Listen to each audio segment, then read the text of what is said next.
नमस्कार दोस्तों, स्वागत है एक बार फिर से हमारे चैनल द वेद वॉइस में। दोस्तों, यदि आप अपने जीवन में कुछ नया सीखने की चाह रखते हैं तो हमारे चैनल को अभी सब्सक्राइब कर लें। हाय नमस्तुभ्यम।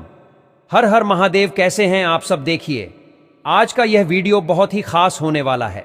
आप सभी लोग जानते हैं कि 1 जून 2024 यानी कि ज्येष्ठ मास शनिवार के दिन दशमी तिथि आ रहा है। दोस्तों, इसी दिन किया जाने वाला पंडित पूज्य प्रदीप मिश्रा जी द्वारा बताया गया एक सरसों के तेल का दीपक वाला उपाय आप लोगों को जरूर करना चाहिए, क्योंकि दोस्तों यह एक ऐसा उपाय है जो कि इस उपाय को करने के बाद दोस्तों आपको पूरे कोई और उपाय को करने की जरूरत नहीं है, क्योंकि सबसे बड़ा और सबसे नया यह उपाय पंडित जी ने अपनी अभी की सिहोर की कथा में ही बताया है, जिस उपाय को आज हम आपको बहुत अच्छे से समझाने वाले हैं।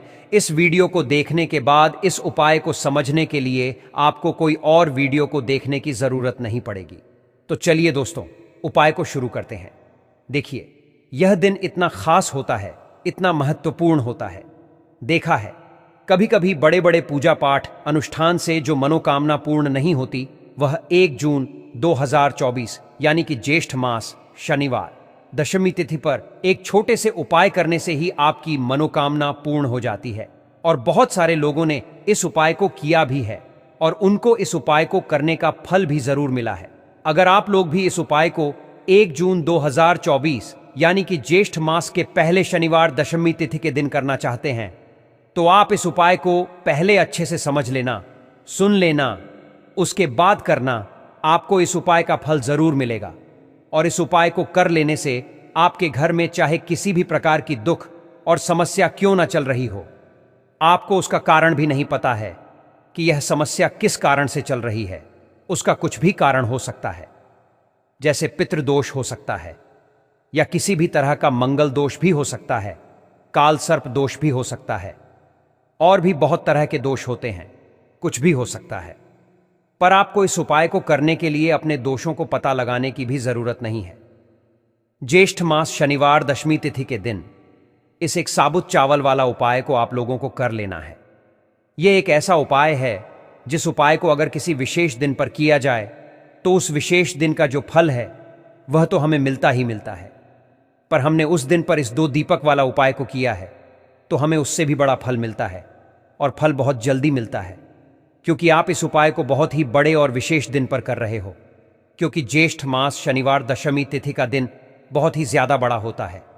इसीलिए दोस्तों, आज की इस वीडियो में हम आप लोगों को एक सरसों के तेल का दीपक वाला उपाय समझाएंगे, जिस उपाय को करने से अगर आपकी किसी भी प्रकार की मनोकामना है, किसी भी प्रकार की दुख और परेशानी है, जितनी भी समस्याएं आपके जीवन में हैं, अगर आपको धन प्राप्ति नहीं हो पा रहा है, रुपए पैसे की आपके घर में लगातार दिक्कत परेशानियां चलती चली आ रही हैं, आपका व्यापार, आपकी नौकरी अगर अच्छे से नहीं चल रहे हैं, जिसकी वजह से घर में लगातार आर्थिक समस्याएं बनी रहती हैं, घर का कोई ना कोई सदस्य अगर बीमार रहता है, आपस में एक दूसरे से लड़ाई झगड़ा होता रहता है, किसी की अगर बनती नहीं है, तो पूज्य गुरु जी ने कहा है कि जब आपके जीवन में ऐसी परिस्थितियां आ जाएं कि आप एक एक रुपए खर्च करने से पहले कई कई बार सोचने लगे हो, आपको धन प्राप्ति अगर नहीं हो पा रहा हो, तो आपको सिर्फ और सिर्फ एक सरसों के तेल का दीपक वाला महा उपाय करना है। तो चलिए जानते हैं इन विशेष उपायों के बारे में। लेकिन उससे पहले अगर आप भी महादेव के सच्चे भक्त हैं तो वीडियो को लाइक और चैनल को सब्सक्राइब जरूर कर लें। दोस्तों देखिए दोस्तों, इस उपाय के लिए सबसे पहले तो आपको एक दीपक लेना होगा। दीपक आपको मिट्टी का ही लेना है।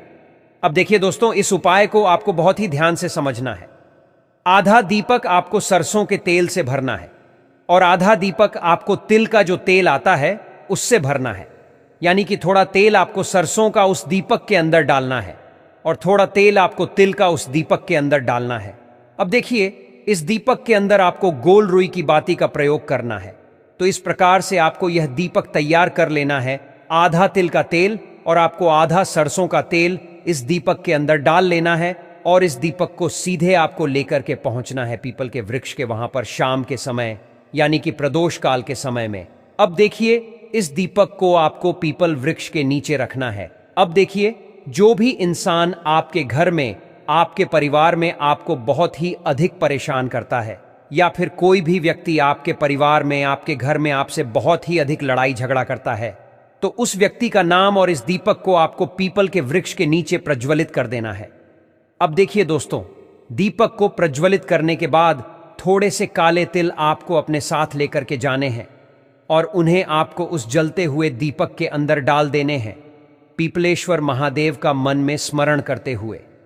तो इस प्रकार से यह उपाय आपको केवल शनिवार के दिन ही करना है। गुरुजी ने बताया है मात्र 2 से 3 शनिवार इस उपाय को करके देख लेना। उस व्यक्ति का जो गुस्सा है वह धीरे धीरे करके शांत होने लगेगा। चलिए दोस्तों, जान लेते हैं गुरुजी द्वारा बताए गए दूसरे खास उपाय के बारे में। और आप सभी जानते हैं कि शनिवार का दिन भगवान शनि को तो समर्पित होता ही है, इसी के साथ बजरंग बली को भी यह दिन समर्पित होता है। तो देखिए, यदि आप किसी भी कार्य के लिए जाते हैं और वह जो कार्य है आपका वह सफल हो ही नहीं पाता है, किसी न किसी प्रकार की रुकावट उस कार्य में आ ही जाती है, तो देखिए, इस उपाय के लिए आपको एक लाल धागा लेना होगा। देखिए, लाल धागा आपको अपने अनुसार लेना है, यानी कि आपकी जितनी भी हाइट है उस हिसाब से आपको लाल धागा लेना है। सिर से लेकर के पैर तक इस लाल धागे को आपको नाप लेना है और इतना ही आपको लाल धागा लेना है। अब देखिए, ये जो लाल धागा है इसे सीधे लेकर के आपको पहुंच जाना है भगवान हनुमान जी के मंदिर में। अब देखिए, ये जो लाल धागा है इसे आपको श्री हनुमान जी के पैरों में रखना है और आपकी जो भी इच्छा है, जिस भी कार्य में आप बार बार असफल हो रहे हैं, आपको जिन भी कार्यों में बार बार रुकावटें उत्पन्न हो रही हैं, तो उन रुकावट को समाप्त करने के लिए यह जो लाल धागा है इसे आपको हनुमान जी के पैरों में अर्पित कर देना है। अब देखिए, इस लाल धागे को आपको हनुमान जी के वहां से उठा करके अपने घर लेकर के आ जाना है। और जब भी वह व्यक्ति किसी भी कार्य के लिए अपने घर से बाहर निकलेगा तो उस व्यक्ति के हाथ में आपको यह जो लाल धागा है इससे बांध देना है। यकीन मानिए, आपको अपने उस हर कार्य में सफलता मिलेगी जिस कार्य में आपको बार बार रुकावट आ रही थी। तो विशेषकर कार्य सिद्धि के लिए आपको यह चमत्कारिक उपाय करना है। चलिए दोस्तों, जान लेते हैं तीसरे विशेष उपाय के बारे में। देखिए, यह उपाय विशेषकर उन लोगों के लिए आपको करना है जो बहुत अधिक बीमार रहते हैं, यानी कि जो किसी भी रोग से परेशान है, तो विशेषकर उनके लिए आपको यह उपाय करना है। देखिए दोस्तों, इस उपाय को करने के लिए सबसे पहले तो आपको एक स्टील का पात्र लेना होगा। स्टील के पात्र में शुद्ध जल डाल करके उसमें आपको 2 चम्मच कच्चा दूध मिलाना है। देखिए, कच्चा दूध आपको गौ माता का मिल जाता है, तो यह आपके उपाय के लिए बहुत ही सर्वोत्तम होता है। तो इस प्रकार से आपको एक स्टील के पात्र के अंदर कच्चे दूध से युक्त जल तैयार करना है। अब देखिए दोस्तों, इस पात्र को लेकर के आपको पहुंचना है शमी वृक्ष के। वहां पर आपके घर में यदि शमी का पौधा है तो वहां पर भी आप इस उपाय को कर सकते हैं। घर के आसपास कहीं भी शमी का वृक्ष है तो वहां पर भी आप इस उपाय को कर सकते हैं। और विशेषकर सुबह से लेकर के शाम तक सूर्यास्त से पहले आप इस उपाय को किसी भी समय कर सकते हैं।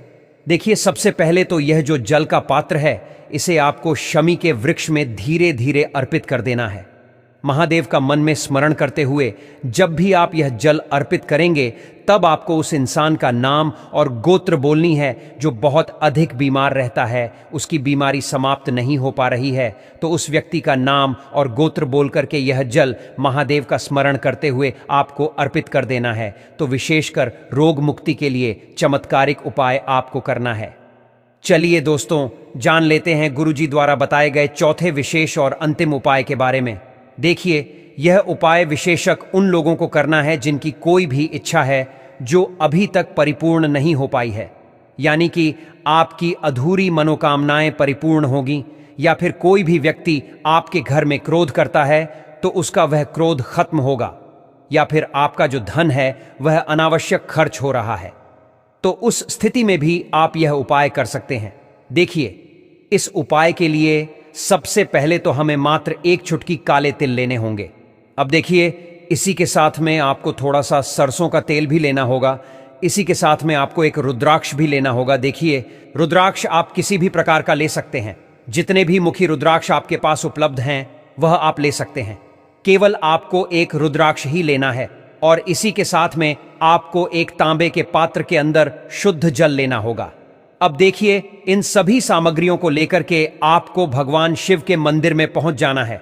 देखिए, यह जो उपाय है आप सुबह से लेकर के शाम तक किसी भी समय में कर सकते हैं। मंदिर पहुंचने के बाद सबसे पहले तो आप जो एक छुटकी काले तेल लेकर के आए थे उन्हें आपको सरसों के तेल में डाल देना है, और जो आप एक रुद्राक्ष लेकर के आए थे उसे भी आपको उसी सरसों के तेल के अंदर डाल देना है। देखिए, यह जो उपाय है हमें इससे शिवलिंग के वहां पर करना है, यानी कि जो एकांत में हो, महादेव का विशेषकर यह उपाय है। देखिए, सबसे पहले तो आपके पास जो एक लोटा शुद्ध जल है उसे आपको शिवलिंग पर अर्पित कर देना है। अघोरेश्वर महादेव का मन में स्मरण करते हुए जल अर्पित करना है। अब देखिए दोस्तों, हमने सरसों के तेल में जो रुद्राक्ष डाला था, एक चुटकी काले तिल का तेल डाले थे, उन्हें आपको शिवलिंग पर अर्पित करना है। लेकिन आपको एक बहुत ही प्यारा सा नाम लेना है, काशी विश्वनाथ महादेव का। आपको मन में स्मरण करते हुए यह सरसों का तेल और रुद्राक्ष शिवलिंग पर अर्पित कर देने हैं। देखिए, जल को चढ़ाते समय आपको अघोरेश्वर महादेव का स्मरण करना है, और सरसों के तेल को चढ़ाते समय आपको काशी विश्वनाथ महादेव का स्मरण करना है। और समर्पित करने के बाद आपको महादेव से प्रार्थना करनी है कि हमारे घर की जो समस्या हैं इन्हें आप समाप्त कर दें। देखिए दोस्तों, जो रुद्राक्ष आपने उस सरसों के तेल के अंदर डाला था और वह शिवलिंग पर आ जाएगा, तो उस रुद्राक्ष को आपको उठा लेना है और इससे आपको अपने घर लेकर के आ जाना है और शुद्ध जल से धो करके इसे पुनः अपने स्थान पर आपको रख देना है। देखिए, यह उपाय भी केवल और केवल शनिवार के दिन ही किया जाता है। तो देखिए दोस्तों, इस प्रकार से आज के इस वीडियो में हमने आपको शनिवार के दिन किए जाने वाले 4 महा उपाय बताए हैं। जो भी आपकी समस्या के लिए उचित है उसे आप कर सकते हैं। उपाय से जुड़े हुए किसी भी प्रकार के सवाल है तो कमेंट में पूछ ले। श्री शिवाय नमस्तुभ्यम। हर हर महादेव।